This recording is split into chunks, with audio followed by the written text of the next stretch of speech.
I know I just finished the book like 2 weeks ago, but I've stayed at my mate's house and I've read a lot. So that is why I am bringing a book with you today. 2 weeks later. So this book here is out.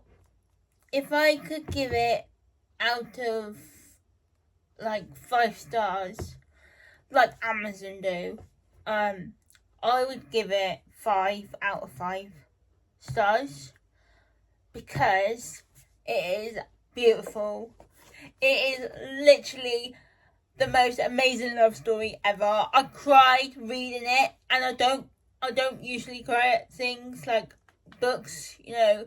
It really got me. It really got to me, and it just like, oh my god, you know, like.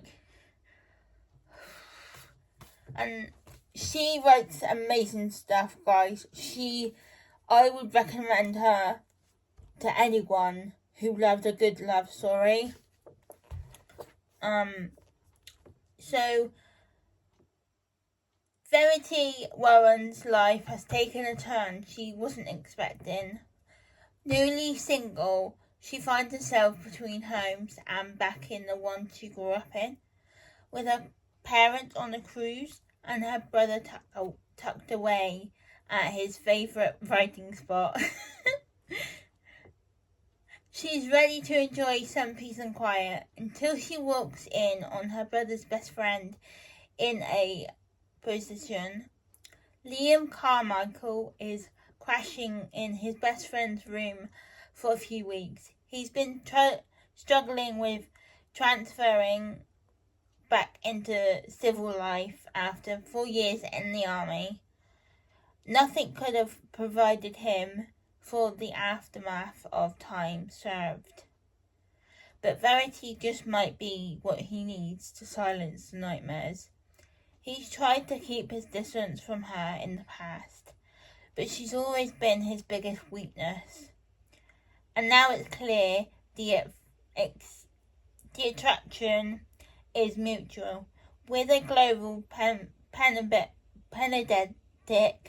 and nationwide lockdown, they end up giving in to themselves. Can Verity give Liam more than the stolen moments they've shared, or will this unexpected love be more than she's ready for? So yeah, this is really good, and she obviously wrote it when we had the lockdown and when we had COVID and all that. So yeah, and like the pandemic and all that stuff. I don't blame her. Like, lockdown, you could like write a lot during the lockdown. Like, oh my god, like I did as well. Not gonna lie there. So yeah, and now I have to choose another book, and I hate this bit. Like, I love reading, and I've got rid of a load of books, so I've literally only got 4 left on my bookcase, and they're like staring at me in the face. Like, yeah, so it's gonna be easier to choose from which one, but I don't know what one. I really like the murder on whatever. Yeah, the murder sounds good, and obviously the best sleepover ever sounds good because it's Jacqueline Wilson. And One Breathless Summer I got the other day, so I've been meaning to read that. Not write it, I mean read it, yeah. So yeah,